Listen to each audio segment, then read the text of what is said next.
So Isaiah chapter 9 verse 6. Sapagkat isinilang ang isang sanggol na lalaki para sa atin. So isinilang ang sanggol na lalaki para sa atin, para sa sangkatauhan. Amen ba? Ibibigay sa kanya ang pamamahala, tatawagin siyang kahangahangang tagapayo, makapangyarihang Diyos, walang hanggang Ama, at prinsipe ng kapayapaan. Pwede ba muna nating palakpakan ng salita ng Diyos? So isinilang ang isang sanggol para sa atin. Alam natin yon may purpose. Kung bakit siya kailangang isilang sa sanlibutan. Amen ba? Yes.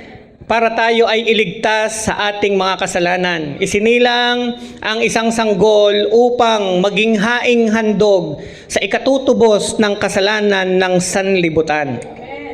Amen? Sapagkat isinilang ang isang sanggol na lalaki para sa atin. Nakakatuwa kasi dito, may mga question sa isip natin or ng maraming tao na nasagot dito sa verse na ito. Ang sabi doon, ibibigay sa kanya ang pamamahala. So yung government, iaatang sa kanyang balikat. Okay? At ano pang sabi doon? Siya ay tatawaging kahangahangang tagapayo or wonderful counselor. Kahangahangang tagapayo. At ito yung kasunod, tatawagin siyang makapangyarihang Diyos. Kaya yung mga questions tungkol sa pagka-Diyos ni Jesus, tao ba siya o Diyos? Diba? Sino ba ang Diyos? Ilan ba ang Diyos? Dito makikita natin at dito mismong sinagot. Siya'y tatawaging makapangyarihang Diyos, ang isinilang na sanggol, mahigit 2,000 taon na ang nakakalipas.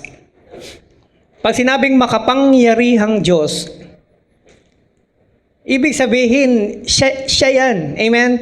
Siya na yung in control sa lahat. Wala nang mas tataas pa doon. Amen po ba? Walang hanggang Ama. O di ba si Jesus ay anak? O, kita nyo rito? Ang tawag siya'y tatawaging walang hanggang Ama at prinsipe ng kapayapaan. Kaya magtiwala ka tungkol sa deity o tungkol sa pagka-Diyos ng Panginoong Hesukristo. At may mga bagay na sumasagi sa isip mo at nagbibigay ng katanungan sa iyo na naghahanap ka ng sagot at minsan ay nadadagdagan pa ng mga nakakausap natin. This morning, ang kailangan lang natin ay manalig, sumampalataya sa Panginoong Hesukristo, ang isinilang na sanggol kung bakit nagse-celebrate tayo ng Pasko. Wala nang ibang Diyos maliban sa Kanya. Siya lamang. Ang Panginoong Hesukristo ay Diyos na nagkatawang tao. Amen po ba? Okay. Everybody say Jesus. Jesus. Amen. Jesus. Ulit. Jesus. Jesus. Amen. Pag binabanggit natin yon with reverence, kasi alam nating there is power in His name. Amen ba? Once na binanggit mo. Kaya nga sino dito yung nakapanaginip na ng hindi maganda? Tapos binanggit mo lang. In Jesus' name. Sino rito yung natunaw, yung masamang panaginip? Kung may humahabol, di ba? Maalala mo. Teka muna. Yung pangalan ni Jesus. Harapin mo. Tapos sabihin mo, in Jesus' name. Tunaw eh. Ilang beses nang napatunayan natin. Amen po ba? Ganon. So ako, may mga pagkakataon noon. Ngayon hindi na. Na naginip ako, may humahabol. Kahit saan ka tumakbo, parang di ka lumalayo. Pagod ka na, di ba? Tapos yon, naalala ko yung pangalan ng Panginoong Yesus. At buong tapang, yung humahabol, hinarap ko. Pagharap mo pa lang, babanggitin mo yung pangalan ng Panginoong Yesus, gising ka. Amen? Praise God. So pag-usapan natin, ang diwa o ang kahulugan ng Pasko. So, ano nga ba ang kahulugan nito? Bakit mayroong banal na misa? Bakit may pag-alaala? sa pagkakasilang ng isang sanggol na siyang nagdulot ng kaligtasan sa sangkatauhan. Number 1, Christmas means God's promise fulfilled. Ang Pasko ay nagpapaalala sa atin ng pangako ng Diyos na tinupad. Amen? Ang pagkakasilang ng tagapagligtas, ang Panginoong Hesukristo, ay katuparan ng pangako ng Diyos sa atin. So the birth of Jesus Christ was prophesied centuries before and mark the fulfillment of God's plan for humanity. Ano yung pinrophesy na yon? Ano yung naporsin na nila before na merong mangyayari o isisilang, 'di ba? 'Yun ay binanggit sa Matthew chapter 1 verse 23, yung katuparan nito. At ang sabi doon, the virgin will conceive and give birth to a son, and they will call him Emmanuel. Magsisilang ang isang birhen ng isang lalaki, at ito'y tatawaging Emmanuel, na ang ibig sabihin ng Emmanuel, ang Diyos ay sumasa atin. Amen ba? So sineselebrate natin ang Pasko dahil ang Diyos ay nasa atin, ang Diyos ay sumasa atin. Amen po ba? So hindi natin sineselebrate ang Pasko because of, di ba, parties, gifts, or games. Amen ba? So we celebrated Christmas dahil mayroong namatay para sa atin at nagbigay ng pag-asa, at ngayon ay ine-enjoy natin yung resulta ng kanyang ginawa sa krus ng Kalbaryo. Amen. Pangalawa, na meaning ng Christmas, the incarnation. Okay? Ang Pasko ay nagpapaalala sa atin ng pagkakatawang tao ng ating tagapagligtas, ng Panginoong Hesukristo. And God became flesh. Sabi ng John chapter 1 verse 14. Okay? Entering human history to bring salvation to all of us. So the Word became flesh. Ang salita, ang lumalang, ang lumikha doon sa aklat ng Genesis. Pagdating sa bagong tipan, ang sabi doon, that word, yung naglikha, yung nagsabing magkaroon nito, became flesh. Yung lumikha na salita, nagkatawang tao. And made His dwelling among us. Siya daw ay tumira. Nung siya'y magkatawang tao, tumira kasama nating mga tao. Ang nagsasalita nito ay hindi po nakarinig lang. Siya po'y eyewitness mismo. Nakasama niya mismo yung katawang tao ng salita na binabanggit dito. Ang Panginoon natin, ang Panginoong Hesukristo. Sabi niya, we have seen His glory. Nakita namin the glory of the one and only Son who came from the Father, galing sa Diyos Ama, full of grace and truth. Punong-puno ng biyaya at punong-puno ng katotohanan. Amen? Praise God. Sino pong natutuwa? Nagkatawang taong Panginoong Jesus. Amen? Sabi ko nga doon sa Trinity, makikita natin na doon sa pagkakatawang tao ni-reveal ang anak. Kasi ang Diyos, okay, na ating sinasamba ay mayroong tatlong persona. Diyos Ama, Diyos Anak, at Diyos Espiritu Santo. Amen po ba? So yung Diyos Anak ay ni-reveal dito nung siya'y magkatawang tao. Sapagkat meron siyang purpose. Isinilang siya upang mamatay. The same thing with us, mga mananampalataya. O kahit lahat ng tao. Alam nyo ba na ang lahat ng tao ay isinilang sa mundong ito para mamatay? Amen ba? Isinilang tayo para mamatay. Ganon din ang Panginoong Hesus. Sinilang siya sa mundong ito para mamatay. Ang purpose noon ay ano? Ihain ang kanyang banal na dugo at tayo ay matubos. Tayo naman na mga isinilang sa mundong ito na mayroon ng minanang kasalanan at may kasalanang namumutawi sa loob ng ating pagkatao, isinilang tayo upang mamatay. Anong ibig sabihin? Yun yung binabanggit sa John chapter 3 verse 3. That unless a man be born again, Malibang ang isang tao'y ipanganak na muli. Kaya kung ikaw ay isinilang, dapat kang mamatay para maranasan mo ang tunay na buhay. Kaya nga ang isinilang ng isang beses, ang namatay ng isang beses lang. Ang nabuhay ng isang beses lang, 3 beses mamamatay. Ang isinilang ng 2 beses, 1 beses lang mamamatay. Taas ang kamay ng isinilang ng 2 beses. Pag sinabing 2 beses, isinilang ka dahil sa iyong mga magulang. Pangalawa, isinilang ka sa Espiritu. Pag dumating ka na sa tamang pag-iisip, dapat isilang ka sa Espiritu. Yun ang binabanggit ng Biblia. Ang isang taong isinilang ng 1 beses, isinilang lang sa pamamagitan ng laman, sa pamamagitan ng mga magulang.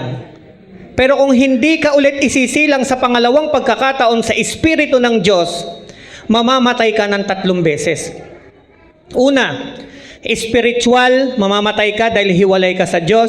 Pangalawa, physical, mamamatay ka. At pangatlo, mamamatay ka ng walang hanggan, malayo sa Diyos. Pero kung isinilang ka ng 2 beses, ikaw ay mamamatay physically lang. Ito, katawan lang ang mamamatay. Pero spiritually, buhay ka na. Kahit hindi ka pa namamatay, dahil meron kang relasyon sa Panginoon, buhay na ang espiritu mo, na-enjoy mo na ang presence ng Diyos, nakikita mo na ang mga bagay na inihahanda ng Panginoon, at na-enjoy mo ang buhay.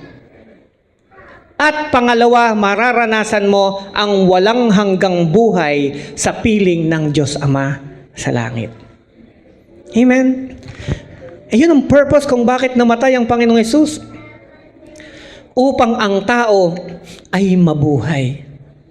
Kaya kung hindi ka mamamatay sa iyong lumang pagkatao, ay mamamatay ka ng maraming pagkakataon. Amen ba? Tapikin mo yung katabi mo. Brother, siguraduhin mo. Amen? Hindi ito ituturo sa atin sa labas. Ang tanging magtuturo nito ay ang banal na kasulatan na ipapahayag ng mga nangangaral ng salita ng Diyos na naniniwala doon sa tinatawag na full gospel o doon sa kabuuan ng aral.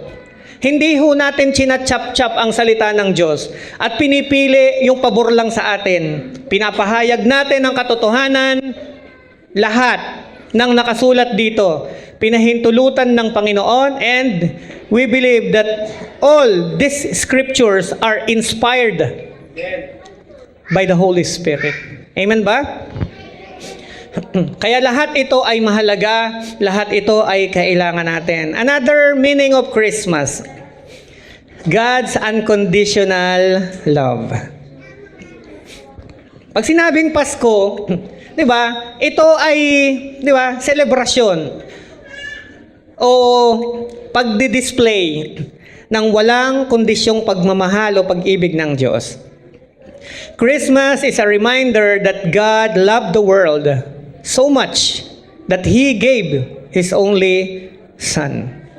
Sa nakasulat, John chapter 3, verse 16. Gayon na lamang ang pag-ibig ng Diyos sa sangkatauhan, upang ang sinumang sa Kanya ay sasampalataya ay hindi mapapahamak, hindi magkakaroon ng buhay na walang hanggan. Di ba? Sino man, lahat ng tao, bata, matanda, may pinag-aralan o wala, kahit ano ka pa, kahit sino ka pa, gaano man karami ang kasalanan mo, mahal ka ng Panginoon. At kung yung kondisyon ay magagawa mo, ano ang kondisyon? Sino man ang sa Kanya, kay Jesus, sa isinilang na sanggol, ay sasampalataya. Hindi sinabing, sino man ang magpapamember, di ba, sa ganitong sekta, sino man ang sasapi, sino man ang gagawa ng ganito, sino man ang tutulong, hindi. Ang sinabi doon, sino man ang sa Kanya ay sasampalataya, ay hindi mapapahamak. Kung hindi, yun agad ang sagot, magkakaroon ng buhay na walang hanggan. Kaya last time sabi ko, di ba, pag namatay ang mga mananampalataya, nawa ay pag ako'y in-invite na mag-funeral, ay wala hong nagdadasal doon para maligtas ang kaluluwa. Kasi buhay ka pa. Alam mo, nakasulat ka na sa aklat ng buhay sa langit. Yun yung assurance ng kamataya, yun ang assurance ng pagkakasilang at kamatayan ng Panginoong Hesus upang hindi ka bigyan ng suntok sa buwan na pangako, kundi bigyan ka ng katiyakan na ikaw, pag sumampalataya, may buhay na walang hanggan. Amen? Yun yung difference ng good works at saka ng grace. Pag sumampalataya ka, yung grace, yung grasya ng Diyos sa maiyo na. Amen ba? Anong tinuro sa atin dati? Good works. Gawa ng gawa ng gawa ng gawa ng kabutihan. Ba't mo ito ginagawa? Para mabawasan ang kasalanan. Ba't mo ginagawa? Para maligtas. Ba't mo ito? Hindi. Pag tinanggap mo't sumampalataya ka sa Panginoong Hesukristo, maliwanag ang sinasabi ng Biblia, ikaw ay may buhay na walang hanggan. Ang kailangan mo'y sumampalataya. Amen ba? Pag hindi natin alam ang word, anong ginagawa natin? Suntok sa buwan. Sino sa mga nakita natin, sa mga ninuno natin? Di ba nakita nyo? May fourth, may apatan, may shaman, may apat na puan, may babang luksa.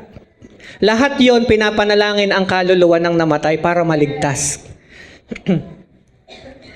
Buhay ka pa. Tanggapin mo si Jesus sa puso mo. Gusto ko tong bago magpalit ng taon, sold out na tayo. Bago magpalit ng taon, sigurado na tayo. Na talagang tayo'y tagalangit. Kaya nga ang tawag ng Bible sa mga tumanggap kay Jesus bilang Panginoon at tagapagligtas, citizen of heaven. Amen? Ano ibig sabihin? Tagalangit. Di ba proud ka pag naging citizen of American citizen? O nagkaroon ka ng green card, nagkaroon ka ng blue card? Amen? Proud ka. Pag tinanggap mo ang Panginoong Hesus, hindi lang blue card or green card yan. Di ba? Ang meron ka ay sa langit mismo eh. Amen? Tapikin mo katabi mo, naintindihan mo ba? Amen? Kaya nga unconditional eh. Yung love ni Lord. Grabing unconditional. Kaya lagi kong binabanggit eh. Kayo mga uma-attend dito, especially sa Kinta, lagi nyo maaalala yan eh. Yung tagpo, kung saan ang Panginoong Hesus nakapako, kasama niya yung dalawang kriminal. Hindi naman mabait yun eh. Hindi naman gumawa ng maraming kabutihan yun. Ang ginawa nga nun, puro kabalbalan. Ang ginawa nga nun, kasalanan. Ang ginawa nga nun, masama. Pero nung sinabi niya, naghihingalo, Panginoon, alalahanin mo ako kapag naghahari ka na. Anong sabi niya? Ngayon din, isasama kita sa paraiso. Kung nandoon yung ginawa ng masama, anong sasabihin nung baka sabihin nila, ano ba naman ang Panginoong Hesus? Makasalanan na nga, niligtas pa. Nauna pa sa akin sa langit. Amen? Ano ibig sabihin ng Panginoon? Makikita natin yung forgiveness ni Lord. Makikita natin yung unconditional love ni Lord. At makikita natin doon yung susi para maligtas ang tao. Anong susi? Pagkilala kay Jesus. Hindi pagpapamember sa religion. Kasi walang relihiyong magliligtas sa tao. Amen? Ang relihiyon ay katulad lang nito. Kasama mo yung mga mananampalatayang sumasamba sa Diyos, nagpupuri. Ang relihiyon ay galing sa dalawang salita, re at legion. Ang ibig sabihin ay re-align. Ibig sabihin, pag ikaw ay nasa relihiyon, ang relihiyon ay i-re-realign ka. Ito dapat ang ginagawa ng religion, itinatama ang tao papunta sa Panginoon. Pero dahil sa dami at lahat ay nagkiklaim na sila lang ang tama, sa halip na sila'y maging gabay papunta sa Diyos, sila'y naging daan para magkawatak-watak ang tao. Bakit? Ay lahat ay tama. Ang tama ay si Jesus. Ang tama ay kilalanin ng tao sa kanyang puso ang Panginoong Jesus. Yun ang tunay na diwa ng Pasko. Amen ba? Kaya ang focus ay hindi tungkol sa atin pag Christmas. Ang focus ay sa Panginoon. Tingnan nyo, siya na yung may birthday, tayo yung masayang-masaya. Amen ba? Kaya sabi ko nga, mapalad tayong lahat kasi nandito tayo. Inuna natin ang may birthday. Di ba? Imagine mo birthday ni Jesus, tapos hindi mo pinansin yung may birthday. Basta ka na lang kumain ng pagkain, hindi mo pinansin yung may birthday. Nag-enjoy ka sa regalo. Pero tayong lahat, sa biyaya ng Panginoon, nandito tayo sa church. Bakit? Inuuna natin ang may birthday. Ang Panginoong Hesukristo, ang tagapagligtas. Amen po ba? Kaya purihin ang Panginoon. Kasi yun naman talaga. Kung walang isinilang na sanggol, walang Pasko. Amen? At ano ibig sabihin nun? Walang pag-asa, walang kaligtasan. Kaya yun ang number 4. Okay? Christmas means hope and salvation. Ang Pasko ay nagpapaalala sa atin ng ginawa ng Panginoong Hesus, ay nagbigay sa atin ng pag-asa sa buhay na walang hanggan. Kaya pagka sineselebrate mo ang Christmas, sineselebrate mo yung future eternity. Amen ba? Ano yon? Yung pag-asa mo sa buhay na walang hanggan. Amen? Praise God. Kahit gaano kayaman ng tao, pag hindi niya to naintindihan, iiwanan niya ang lahat ng kayamanan niya. Wala siyang madadala, maliban sa kanyang sariling kaluluwa. Saka pa lang niya madidiskubre, kahabag-habag ang kanyang kalagayan. Amen? Kaya hanggat buhay, enjoy natin yung blessings ni Lord. Enjoy natin yung mga kapatid natin. Enjoy natin yung family. Enjoy natin yung mga tao sa palibot natin. Pero wag natin kalilimutan na hindi tayo para sa mundo. Hindi tayo mananatili sa mundo. Hindi tayo panghabang buhay sa mundo. Sabi ng Bible, we are all strangers on earth. Tayo ay mga estranghero lamang dito. Pansamantalang dumadaan. Sabi nga ng aklat ng Kawikaan sa sinulat ni Solomon, ang buhay ng tao ay parang usok lang. Kita ngayon, papataas, maya-maya'y wala na. Tulad ng bulaklak na ngayon ay singkad sa kagandahan, maya-mayang hapon ay tuyo na. Napakaigsi ng buhay sa mundo. Amen? Kaya sabi mo sa tabi mo, dapat matalino. Dapat matalino. Amen. Matthew chapter 1 verse 21. 1:21. You will conceive and give birth to a son. Ang kausap dito ay si Mary. And you are to call him Jesus. Tatawagin mo siyang Jesus because he will save his people from their sins. Ano ang purpose kung bakit isisilang ang Panginoong Hesus? Tutubusin niya ang mga tao sa kasalanan. Amen? Kaya yung nagsasabing si Jesus ay may ina, si Jesus sa katawang tao meron, si Mary. Pero ang Diyos ay walang ina. Nakuha natin? Si Mary ay kaya tinawag na ang babaeng, pinagpala sa lahat. Bakit? Kasi si Mary, dahil obedient siya, si Mary ay masunurin sa Panginoon. Dahil doon siya ay pinili. Okay? Tao lang din siya. Hindi siya Diyos. Maliwanag? Siya ay pinili ng Diyos. At siya ay nagdalang tao, hindi sa pamamagitan ng pagsiping niya kay Joseph. Siya ay nagdalang tao nang hindi nasipingan ng lalaki. Si Mary ay nagdalang tao dahil sa banal na Espiritu Santo. Amen? So yung supernatural at kakaibang pagbubuntis at pagsilang sa Panginoong Hesukristo ay maliwanag, nakatibayan na yung nangyari kay Mary ay hindi isang ordinaryong bagay.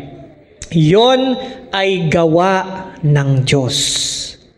Kasi kung si Mary ay isisilang na kailangang sipingan ng lalaki, ang isisilang nila ay makasalanan. Amen? Pero dahil si Mary ay nagdalang tao, birhen, sa pamagitan ng banal na Espiritu Santo, banal ang kanyang isinilang. Kaya nga si John ay pinsan niya, anak ni Elizabeth. Sabi mismo ni Juan Bautista, tinutukoy niya si Jesus, yung kasunod ko, ni hindi ako karapat dapat magkalag ng sandalyas. Ang tinutukoy niya ay si Jesus. Pinsan niya yon sa katawan lupa, pero kinikilala niya na yon ay Diyos.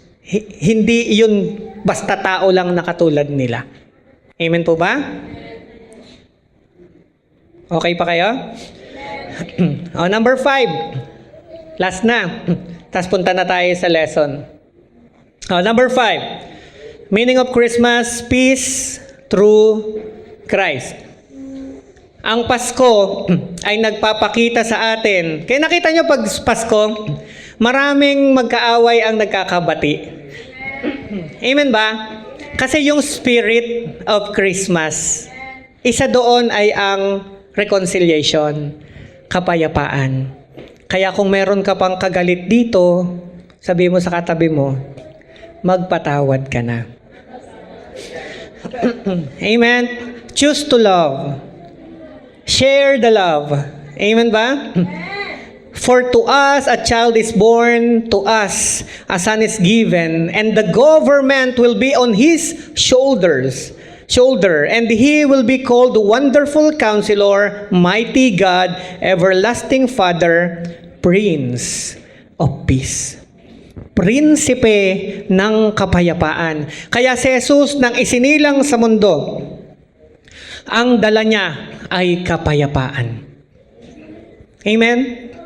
Napansin nyo, pag ang pinag-uusapan ay religion, hindi maiwasan na mayroong parang war, may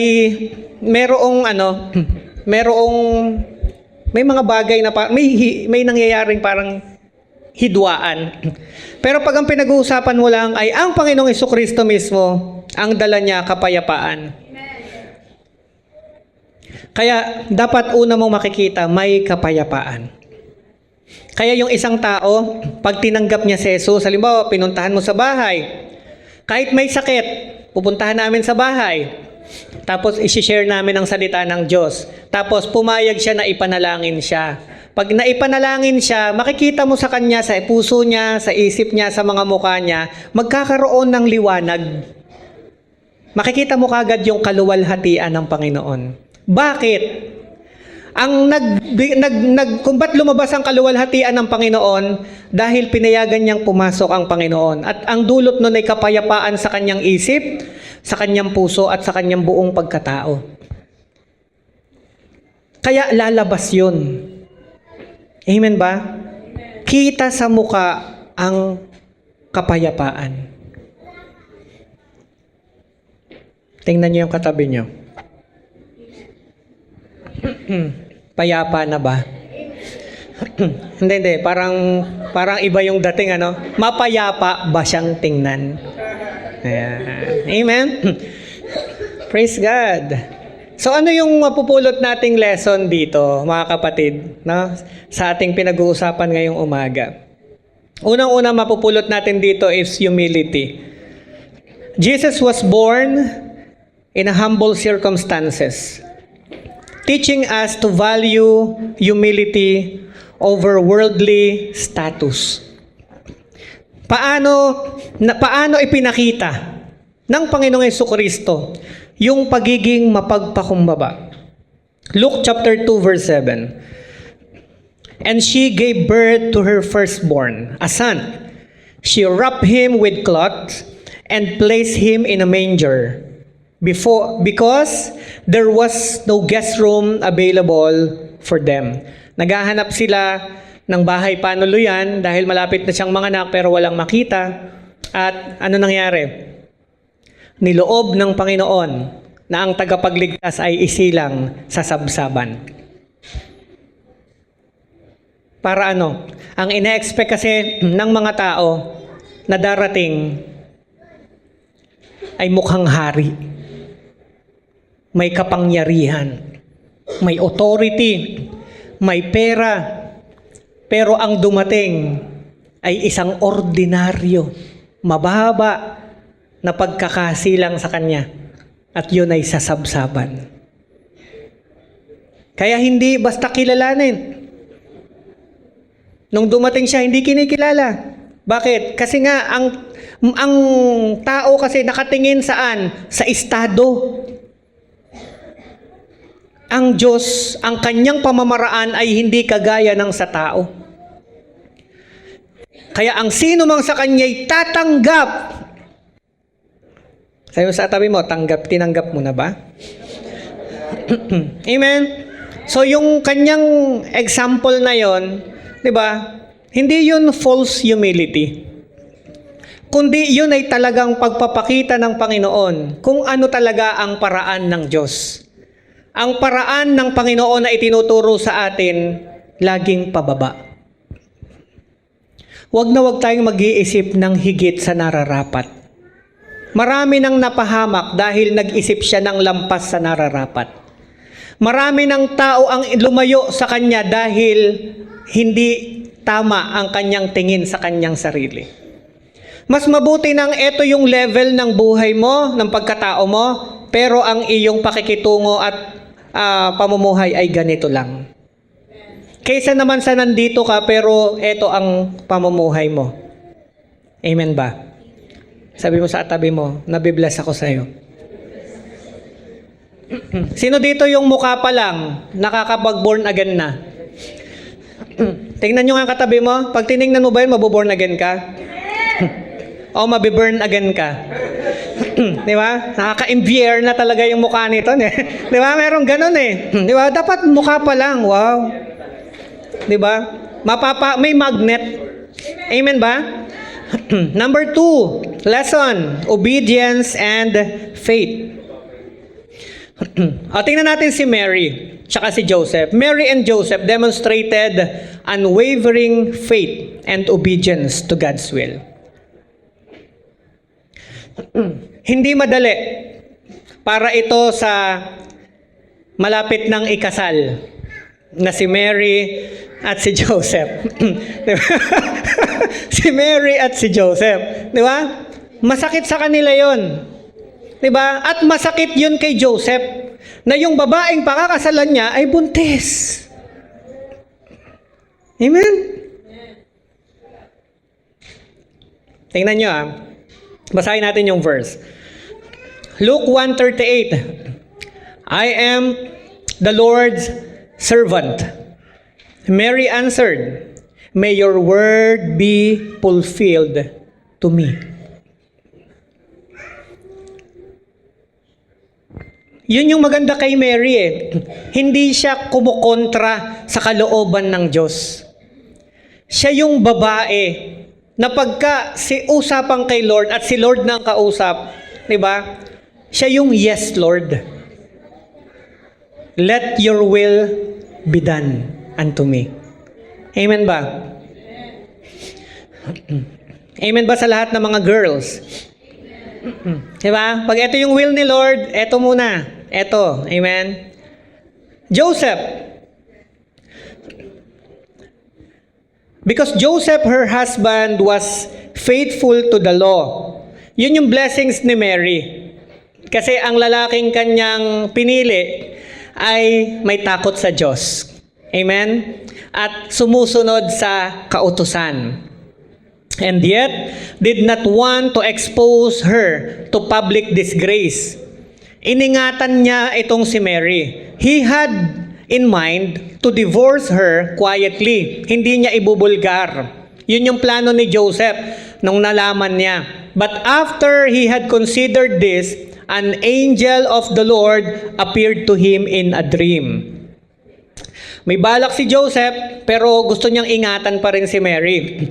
Pero hindi pinayagan ng Panginoon. The same with Mary, kinausap ng anghel si Mary para ipaliwanag ang nangyayari. Ganon din si Joseph. Kinausap din ng anghel ng Panginoon para ipaliwanag ang nangyayari. And said to Joseph, "Son of David, do not be afraid to take Mary home as your wife, because what is conceived in her is from the Holy Spirit." Amen? Kinausap siya. Para ano? Para maintindihan niya yung nangyayari. Na huwag mo siyang iiwanan. Huwag mo siyang, di ba, i-divorce. Pakisamahan mo siya. Sapagkat ang kanyang pinagdadalang tao ay sa pamamagitan ng banal na Espiritu Santo. Ay may mga takot sa Diyos ito. Ang may takot sa Diyos madaling kausap. Amen ba? Pagtungkol na sa Panginoon, ang may takot sa Diyos madaling kausap. Kaya kahit galit na galit ka dun sa kapwa mo, pag may humarap na sa inyo at tungkol na sa Panginoon at sinabing, di ba, binanggit na si Lord, di ba? Para sa Panginoon, para sa kaharian, baka pwedeng patawarin mo siya. Pagka ikaw ay may takot sa Diyos, madaling kausap, madaling lumambot ang puso. Amen ba? Ang born again, ang totoong na born again, hindi matigas ang kalooban.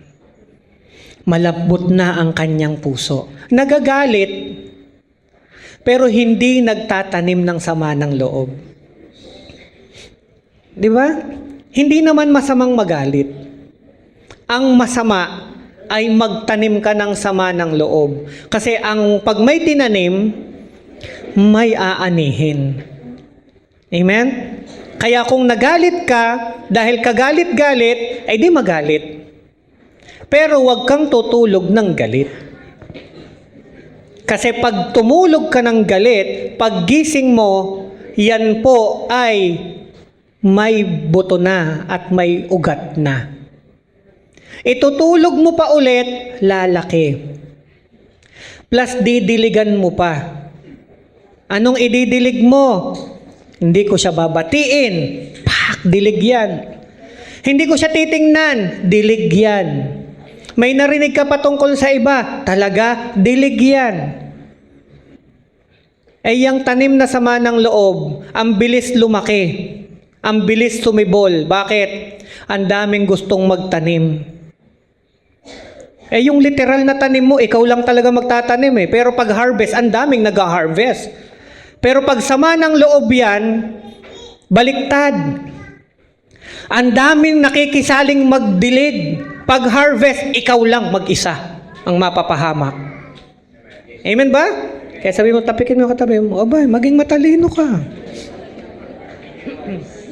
Mamaya, yung mga nagchat-chat sa'yo, nagdidilig na eh. Mamaya, yung mga lumalapit sa'yo, narinig mo? Nagdidilig na. Ikaw naman, payag ng payag. Sige, dilig ng dilig. Nasa puso. Ngayon, pag nagbunga na ng nagbunga na ng sakit at karamdaman, kasi yung may katawan ng magbibit-bit yan eh. Ikaw yung nagkakaroon ng sama ng loob. Ikaw yung sa katawan mo nakulo yung acid na nagdudulot ng rheuma, arthritis, di ba? Anxiety, depression, at kung ano-ano pa. Ikaw lang.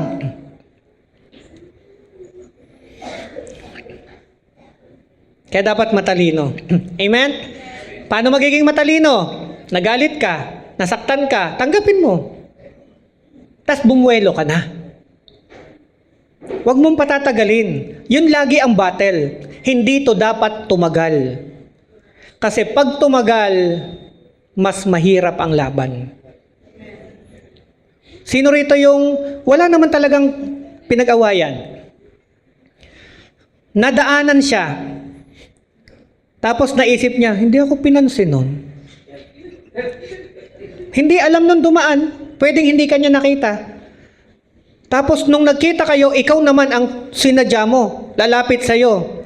Ay brother, biglang tumalikod ka. Umiwas ka. Sinadya mo na. Bakit? Kasi may tanim ka na. Amen?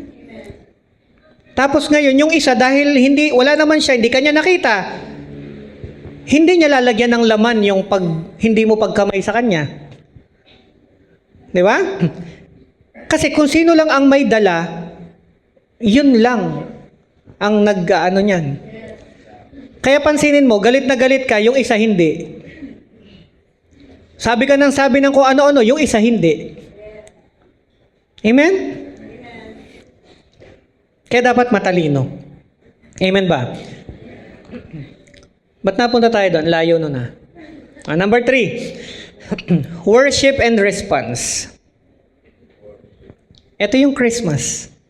The shepherds and the wise men responded to the news of Jesus' birth with worship and action. Anong ginawa nila sa Bible? Luke 2:15 to 18.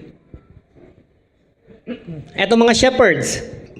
When the angel had left them and gone into heaven, the shepherds said to one another, "Let's go to Bethlehem and see this thing that has happened, which the Lord has told us about." So they hurried off and found Mary and Joseph and the baby who was lying in a manger. When they had seen him, they spread the word concerning what had been told them about this child, and all who heard it were amazed at what the shepherds said to them. And in Matthew chapter 2 verse 11, ito yung kasunod niyan, on coming to the house, they saw the child with his mother Mary, and they bowed down and worshiped him. After ng kanilang mahabang journey ng paglalakbay at paghahanap dito sa nakita nilang, di ba, na porsin nila, na isinilang at sinabi sa kanila, then they opened their treasures and presented him with gifts of gold, frankincense, and myrrh. Everybody say worship and response. Amen?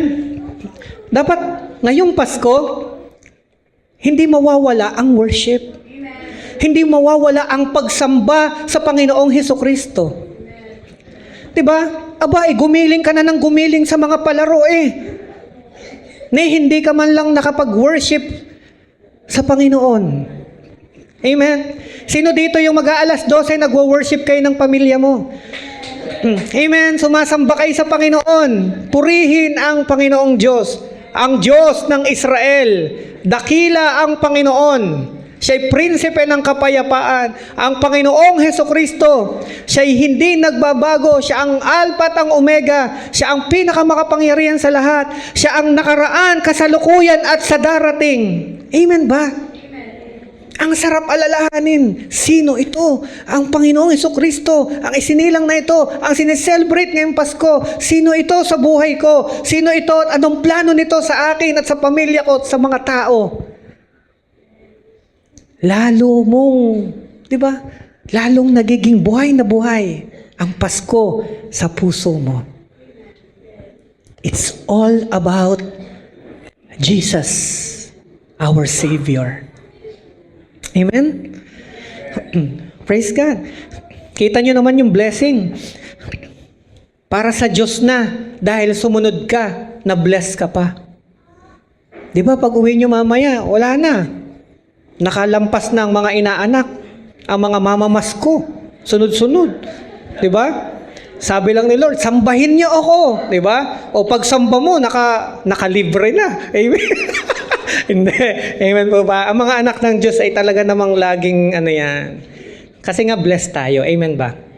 Sabi mo sa tabi mo, blessed tayo. Amen. Sino dito yung talagang ready sa mga paparating? Sino yung ready sa mga paparating na mamamasko? Amen.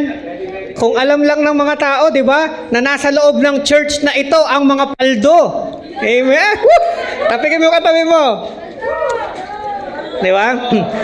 Makapal-kapal yan, brother. Amen. Praise God. Excited tayo dyan. Hindi lang tayo excited tumanggap. Mas excited tayong magbigay. Bakit?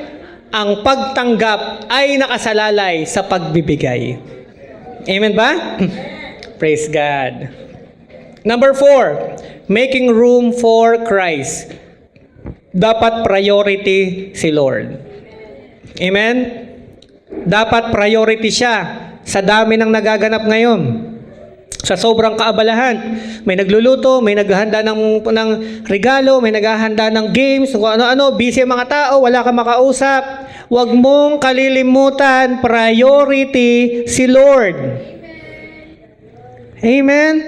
Do not let distractions push Him aside. Ang dami. Hindi na nakakapag-pray. Pagod na pagod sa paghahanda sa party.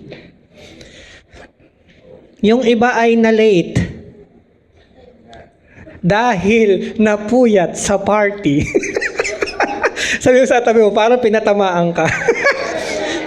Amen? Amen? Praise God. So sabi mo sa tabi mo, bawal daw magalit. Kasasabi lang kanina. Amen. Galatians chapter 4 verse 4 to 5. But when the time had fully come, God sent His Son, born of a woman, born under the law, to redeem those under the law. Nakita nyo? Isinilang ang Panginoong Hesukristo na nasasakop ng batas, yung kanyang katawan lupa, para ano? Para iligtas tayo doon sa nakakasakop sa ating batas. Kaya siya ay hindi nag-shortcut, dumaan sa tamang proseso ng pagkakatubos. Kaya nga nagkatawan tao. Kasi kailangan siya'y masugatan, kailangan siya'y masaktan, kailangan siya'y tumigis ang kanyang dugo at mamatay. Yun ang tanging paraan para ang maligtas tayo. Tingnan niyo si Lord, hindi siya nandaya. Siya yung gumawa ng law, pero dumaan siya sa tamang proseso ng law. Amen? Hindi niya, di ba pwede naman gawin ni Lord? O sige, nagkasalan tao, patayin ko na lang lahat, bubuo ulit ako ng bagong tao. Kaya hindi. Kaya. Pwede rin namang hindi na siya magkatawan tao eh. Bakit? Siya'y may-ari ng lahat eh. He's in control of everything eh. Amen. Pero doon pinakita ng Panginoon na ang Diyos talaga natin may credibility, may integrity. Amen? Ano? Para matubos ang tao, nagkatawang tao. Kaya nga sa sobrang hirap ng kanyang babatahin sa panalangin ng Panginoong Hesus, sa garden ng Getsemani, anong sabi niya sa Diyos Ama? Kung maaari, lumampas ang sarong ito ng paghihirap. Pero hindi ang kalooban ko, kundi ang kalooban mo ang maganap. Napakahirap nung kanyang dinaanan na yun. Walang sino man sa atin ang kayang gawin yun. Halos para kang kinarne ang iyong laman. Na yung ginagamit na pangpalo ay merong ilang sima yan? 9 na sima. Yung parang panghuli na isda. Pag dikit sa balat, sa likod, 9, nakakapit yun. Paghila, talsikan ng laman. Walang may kaya nun. Ginawa ng Diyos yun para sa ating lahat. Amen.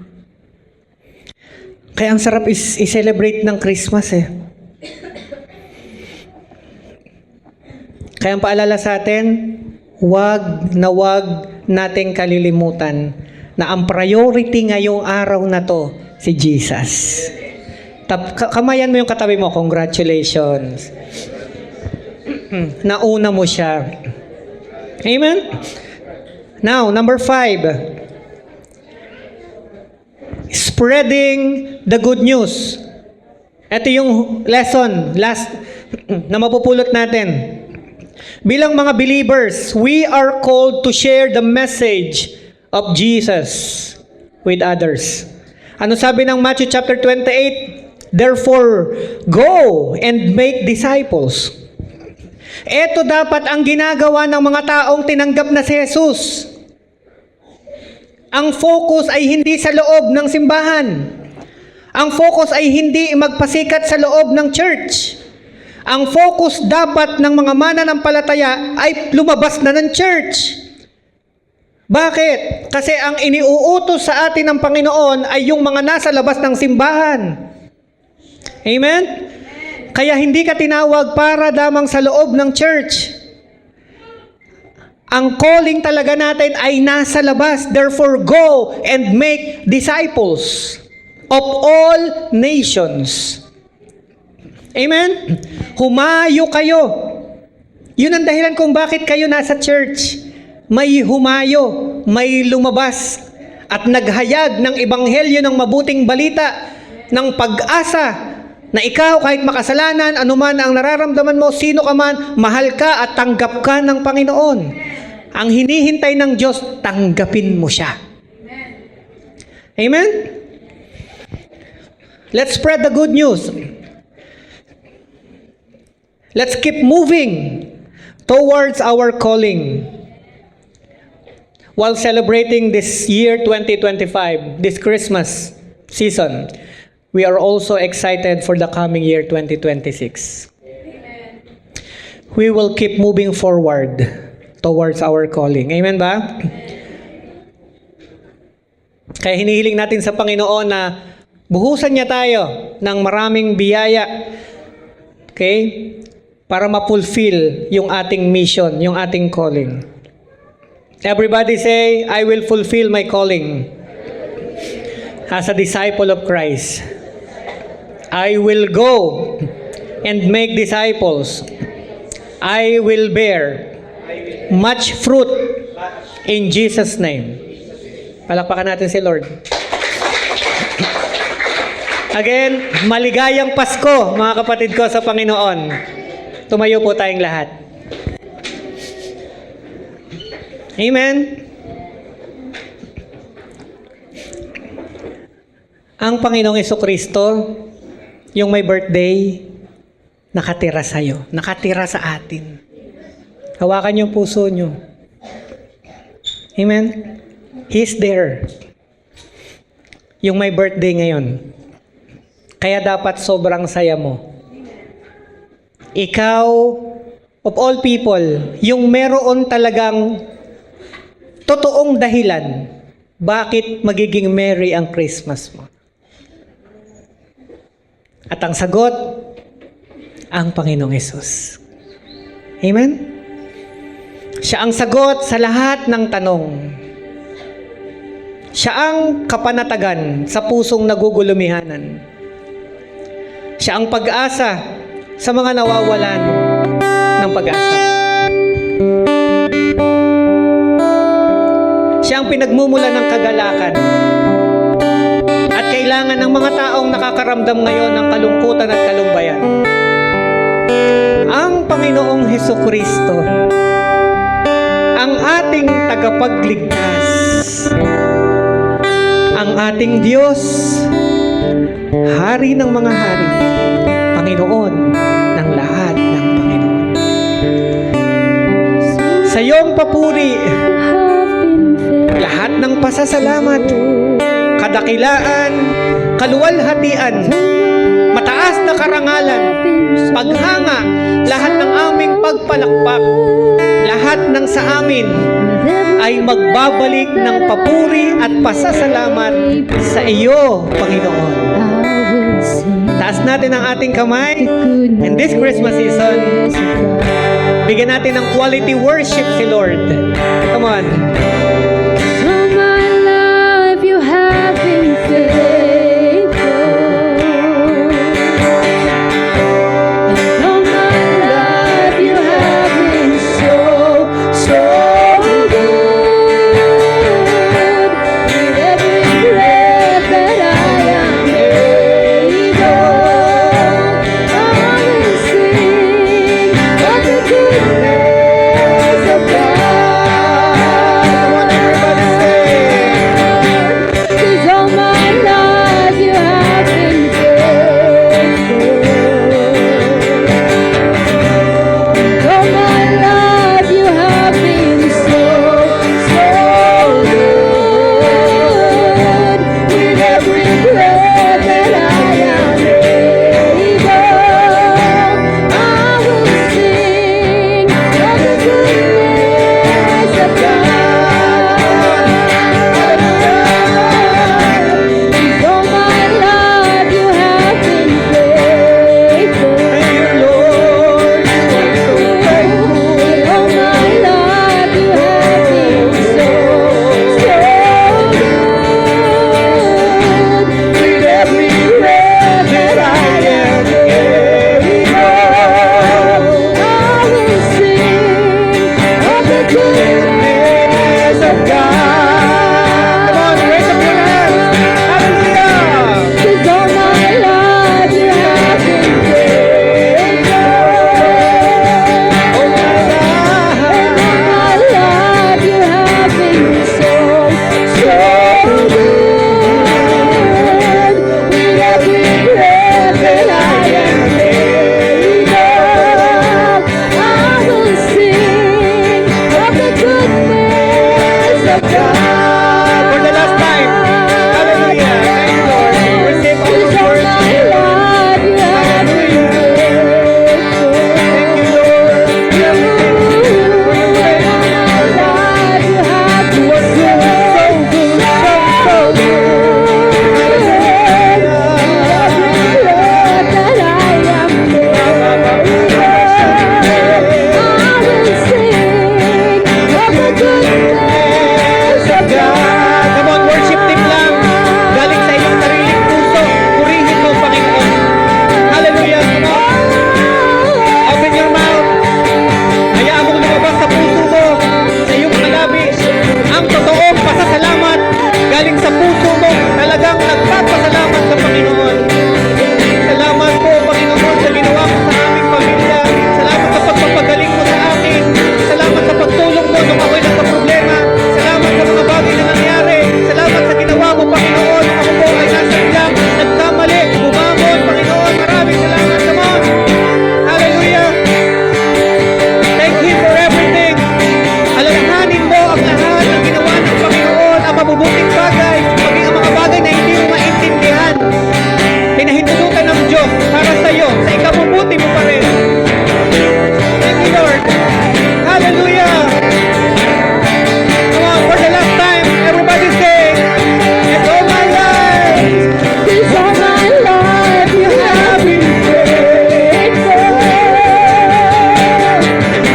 And all my life you have been so, so good. With every breath that I am able, I will sing of the goodness of God. I will sing of the goodness of God. I will sing of the goodness of God. malakas na palakpak ang Panginoon Diyos na napakabuti. Happy birthday, Jesus! Hallelujah! Thank you, Lord. Thank you, Lord. Thank you, Lord. Hallelujah. Worship your name, your most holy name. Thank you, God. Thank you, God. Thank you, God. Hallelujah. At ang lahat ng mga nagpapasalamat, nagmamahal sa Panginoon ay magsabi na matagumpay na Amen.